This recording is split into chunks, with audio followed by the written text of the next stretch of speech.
So today we'll talk about the agile software development. We'll see the agile methods, the plan-driven and agile development, the extreme programming, the agile project development and management, and then scaling the agile methods. We'll start with the rapid software development because now in the present era, when the competition is very tough and also the customer needs the product or software as early as possible, rapid development and delivery is now often the most important requirement of software system. No customer would wait for a long time because businesses they operate in fast, that is, changing requirements, and it is practically impossible to produce a set of stable software requirement. Requirements keep on changing, and because business needs are changing, so now software needs to evolve in such a way that these business changes may be reflected. So rapid software development, we start with the specification, design and implementation, they are interleaved, and system is developed as a series of versions with stakeholders always involved to evaluate the version you have made. The user interfaces are often developed using an IDE or say some graphical toolset. So in agile methods, the dissatisfaction with the overheads, you might have recalled the software problem, software crisis. So the dissatisfaction of the overhead which were involved with their software design methods in 80s and 90s, they led to the creation of these agile methods. So now these methods, they focus on code rather than on the design. They are based on an iterative approach to software development, and they are intended to deliver working software quickly, and then evolve this quickly to meet the changing requirements. The aim of agile method is what? Just to reduce the overheads in the software process. If we recall the classical SDLC model, they require a lot of documentation. So in this agile method, the documentation are limited, and to be able to respond quickly to changing requirement without doing extra work or excessive rework. So agile manifesto, what it says, we are uncovering better ways of developing software by doing it and helping others to do it. So through this work, what value we have come? The individual and interactions over processes and tools, working software over comprehensive document, customer collaboration over contract negotiation, and then responding to change or following a plan. That means individual and interactions are important than processes. Tools and working software, they are important than the comprehensive document, and the customer collaboration are more important than only following the contract which has been negotiated. And then the most important is responding to change. Just by following a plan, it will not suffice. You need to be able to welcome the changes. So while there is a value in the items on the right, we value the items on the left more. This is Agile Manifesto. So the principle of Agile methods, they say, first they want the customer to be involved every time. The delivery should be incremental, and we are interested in people. We are talking about the people, not the processes. And we embrace the change. We are looking for the change. We want to be able to welcome the change. Then maintaining the simplicity. What it means that we want our system to be as system should be as simple and realistic as possible. So customer involvement means customer should be closely involved throughout the development process. Their role is to first provide and then prioritize the new system requirement, and then to evaluate what iterations you are going to produce and present in front of them. Then the incremental delivery means the software is developed in increments with the customer specifying the requirements to be included in each increment. What about people, not process? The skill of the development team should be recognized and they should be exploited. They should not be allowed, or they should not be just left to develop their own ways of working without having perspective processes. Embracing challenge or change means the challenge to change We need to expect the system requirement to change. So we are ready that it is going to be changed. Change is the only thing which never changes. So design the system to accommodate these changes. And the simplicity means we focus on the simplicity, what we have developed. Whenever possible, actively work to eliminate any kind of complexity that we see or perceive in the system. What is the applicability and where are the applicability of agile method?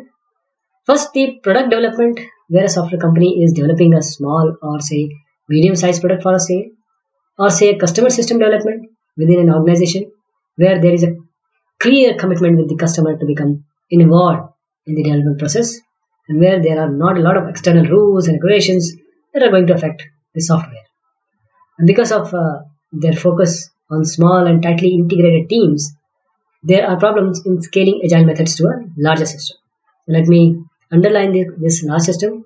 For a large system, still the agile method may not be so comprehensive, but agile has that possibility to even go for this with certain changes that that will come around in near future.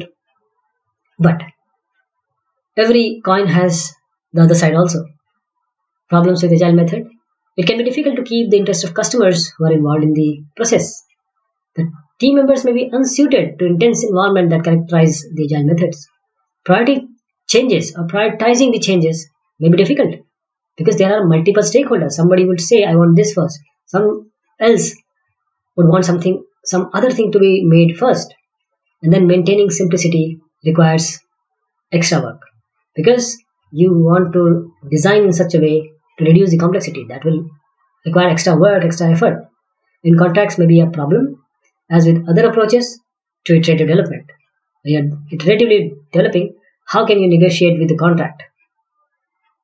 Then agile methods and software maintenance. Most of the organization, they are busy in maintaining existing software than actually doing or making new software. But in agile methods, if they are successful, they have to support maintenance as well as the original development. They'll do that. So there are two key issues which arise. Are the systems that are developed using an agile approach, they are easily maintainable? Are we giving emphasis in the development process of minimizing formal documentation? When the documentation is not there, how you're going to maintain it in the way you would have done in the earlier or the classical software development life cycles? Can agile method be used effectively for evolving a system in response to customer change request? Problem may arise if original development team cannot be maintained. They need to be those who have developed. So what is different between a plan-driven and agile development? Plan-driven development, let us see both of them. Okay. So then we'll see the diagram and discuss it. So a plan-driven approach in software engineering is based around separate development stage, with outputs to be produced at each stage, which are planned in advance. And not necessarily waterfall model. Plan-driven model can be incremental model also, can be iterative also, can be spiral also. So iteration occurs within the activities in the plan-driven development. But agile development, the specification, design, implementation, testing, they are interlinked.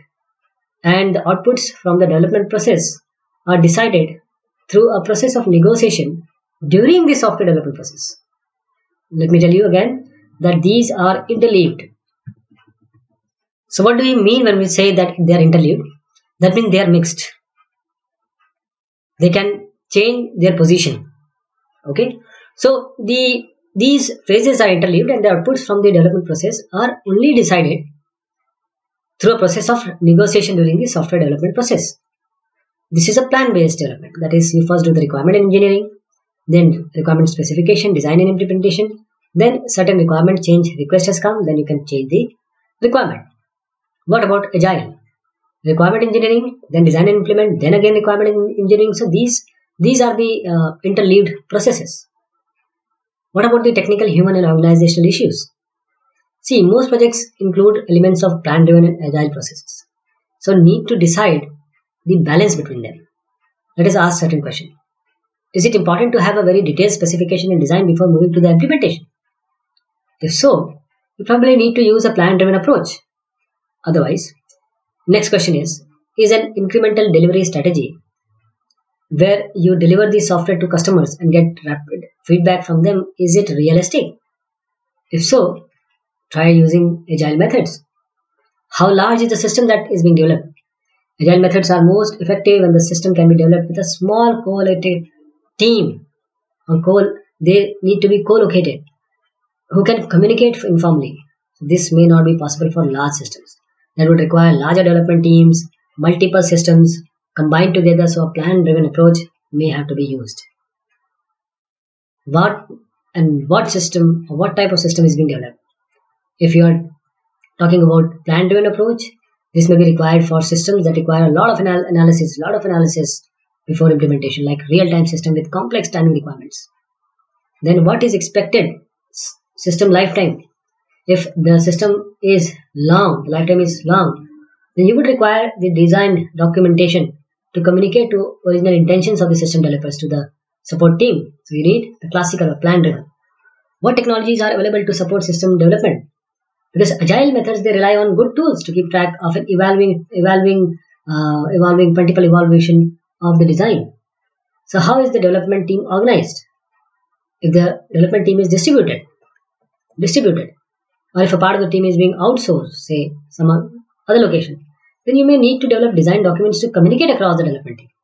Then you have to go for the plan driven. Are there culture or organization issue that may affect the system development? That is, traditional engineering organization that have a culture of plan-based development. This is the norm in engineering. How good are the designers and programmers in the development team? It is sometimes thought and argued that agile methods require higher skill level than the plan-based approaches, in which the programmer simply translate the design into the code. That is, they take detailed design and they convert it into the code. Then the question may be, is the system subject to external regulation?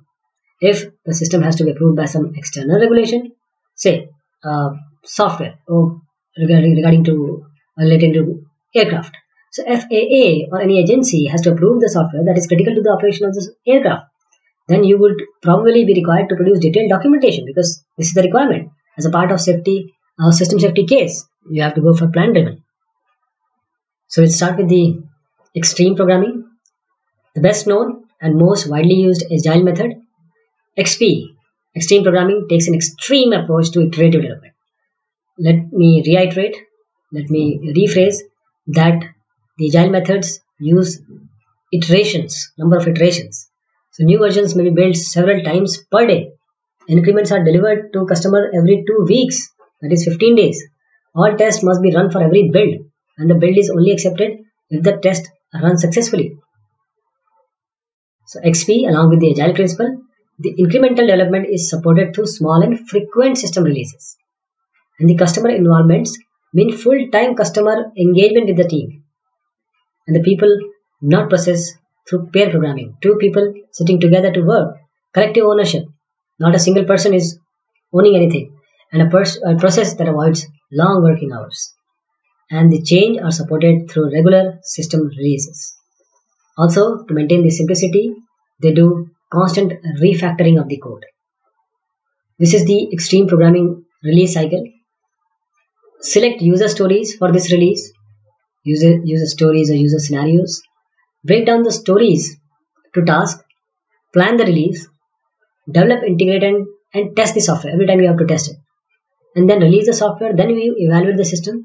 Then again listen to the system story about which the user gives.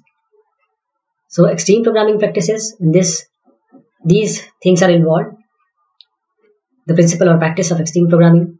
First is your incremental planning, small releases, simple design, test first development and refactoring. Incremental planning means requirements are recorded on story cards, and the story to be included in a release are determined by the time available and their relative priority. Whichever is having the higher priority will be taken first. And the developers break this story into development task. So story into task. Then comes the smaller release. The minimal useful set of functionality that provides business value is first developed. Then release of the system are frequent, and incrementally they add functionality to the first release. Then comes the simple design. Enough design is carried out to meet the current requirement and no more. Not extreme design. Then test first development An automated unit test framework is used to write the test for a new piece of functionality before the functionality even can be implemented. And finally, the refactoring. All developers are expected to refactor the code continuously as soon as possible. Code improvements are found. So this keeps the code simple and maintainable. Then comes the pair programming. Development work in pairs, checking each other works and providing the support to always do a good job. Then collective ownership. That means the pairs of developers work on small areas of the system so that no island of expertise are developed and all the developers take responsibility of that code. Everyone is the owner, so anyone can change anything. Continuous integration. As soon as the work on a task is complete, it is integrated into the whole system. After any such integration, all the unit tests in the system must pass. Then the sustainable pace. Large amounts of overtime are not considered acceptable as the net effect is often to reduce code quality and medium-term productivity. And we want customer on-site. A representative of the end user of the system, that is the customer, should be available full-time for the use of the XP team. In an extreme programming process, this customer is a member of the development team and is also responsible for bringing system requirement to the team for implementation. The requirements scenarios. In XP, a customer or user is part of the XP team and is responsible for making decisions. The user requirements are expressed as scenarios or user stories. They are written on the cards and the development team break these into tasks. And these tasks are the basis of schedule and the cost estimate. The customer chooses the story for inclusion in the next release based on their priorities and the schedule estimates. So this is about a prescribing medication story. So this is a story, say, prescribing medication. A record of the patient must be open for input. Click on the medication field and select either current medication, new medication, or formulary. If you select current medication, you will be asked to check the dose. If you wish to change the dose, enter the new dose, then confirm the prescription. If you choose new medication, the system assumes that you know which medication you wish to prescribe and type the first few letters of the drug name. You will see a list of possible drugs starting with these letters. Choose the required medication and you will be asked to check the medication that you have selected, which is correct. Enter the dose, then confirm the prescription. If you choose the formulary, you will be presented with search box for the approved formulary. Search for the drug required, then selected, and you will then be asked to check that the medication you have selected is correct. And enter the dose, then confirm the prescription. So in all cases, the system will check that the dose is within the approved range and will ask you to change if it is outside the range of the recommended doses. So after you have confirmed the prescription, it will be displayed for checking. Either click OK or change. If you click OK, your prescription will be recorded on the audit database. If you click change, you re-enter the prescribing medication process. So this is the example of task card for what we just read now. This is task 1, choose dose for prescribed drug. Test 2, formulary selection, dose checking. Task 3, so dose checking is a safety precaution to check that doctor has not prescribed a dangerously small or large dose. And check the formulary ID. For the generic drug name, look up the formulary, retrieve the recommended maximum and minimum dose, and check the prescribed dose against the minimum and maximum. So if outside the range, issue an error message saying the dose is too high or too low. If within the range, then confirm the button.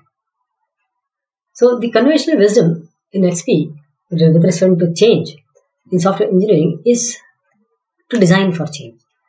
It is worth spending time and effort anticipating change, and this reduces the cost later in the life cycle. XP maintains that this is not worthwhile as changes cannot be reliably anticipated. How can you anticipate it? So rather, it proposes constant code improvement, that is the refactoring, to make change easier when they have to be implemented. So what is refactoring? Programming team look for possible software improvements and they try to make these improvements even when there is no immediate need for them. That is refactoring. This improves the understandability of the software and so reduce the need for documentation also. The changes are easier to make because the code is now well structured and clear. They are refactored, but it may happen that some changes require architecture refactoring, and this is much more expensive. So let us take example of refactoring. Say reorganization of class hierarchy to remove the duplicate code, tidying them and renaming the attributes and methods to make them easier to understand, the replacement of inline code with calls to methods that have been included in a private program library, say. So the key points here is agile methods are incremental development methods that focus on rapid development, frequent releases of the software, reducing process overheads, and producing the high quality code. And they involve the customer directly in the development process. The decision on whether to use it agile or plan driven, it depends on the type of software being developed. the capabilities of the development team, and also the culture in your company. Extreme programming is a well-known, mostly used agile method that integrates a range of good programming practices like frequent releases of the software with the continuous software improvement and also the customer participation and collaboration in the development team. So how we do testing in XP?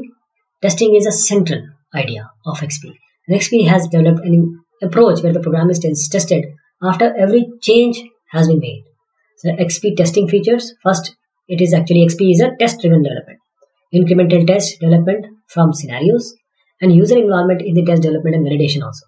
The automated test harness are used to run all component tests each time that when we come up with a new release.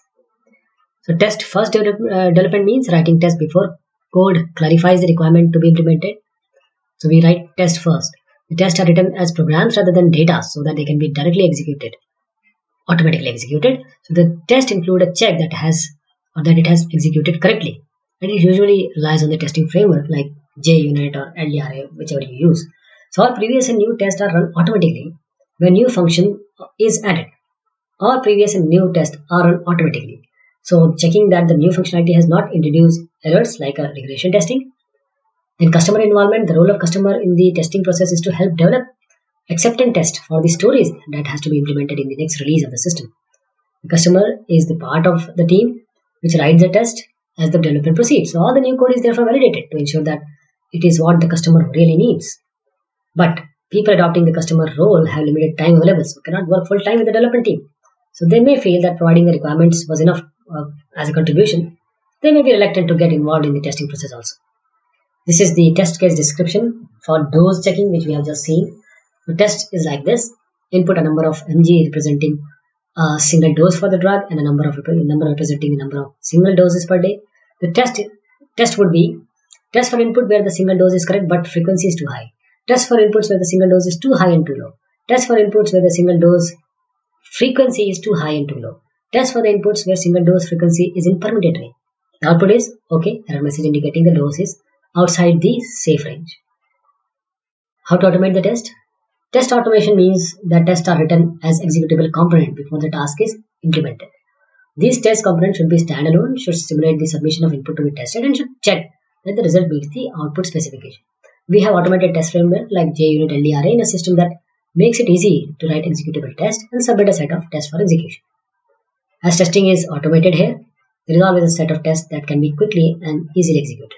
So whenever any functionality is added to the system, test can be run, and problems that new code has introduced can be easily caught. So XP testing difficulties, what are these? Programmers prefer programming to testing. And sometimes they take shortcuts, while writing tests. For example, they may write incomplete tests that do not check for all possible exceptions that may occur. Some tests may be very difficult to write incrementally. For instance, in a complex user interface, it is often difficult to write unit test for the code that implements the display logic and workflow between the screens. It's difficult to judge the completeness of the set of tests. See, we may have a lot of system tests. The test set may not provide complete coverage also. Then comes the pair programming in XP. Why we do this? In XP, programmers work in pairs. They sitting together to develop code. So this helps develop common ownership of their code and spreads knowledge across the team. It serves as an informal review process as each line of code is looked by more than one person. It encourages the refactoring as the whole team can benefit from this. And the measurements suggest that the development productivity with pair programming is similar to that two people working independently.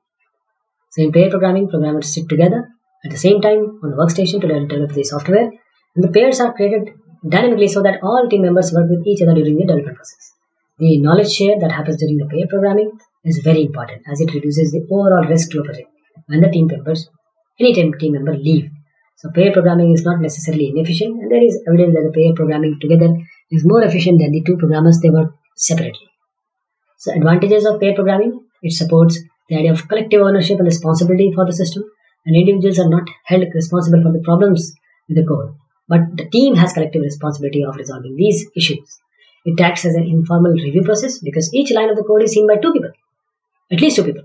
It helps support refactoring, which is a process or software improvement criteria. So when pair programming and collective ownership are used, other benefits immediately from the refactoring, so they are likely to support the process.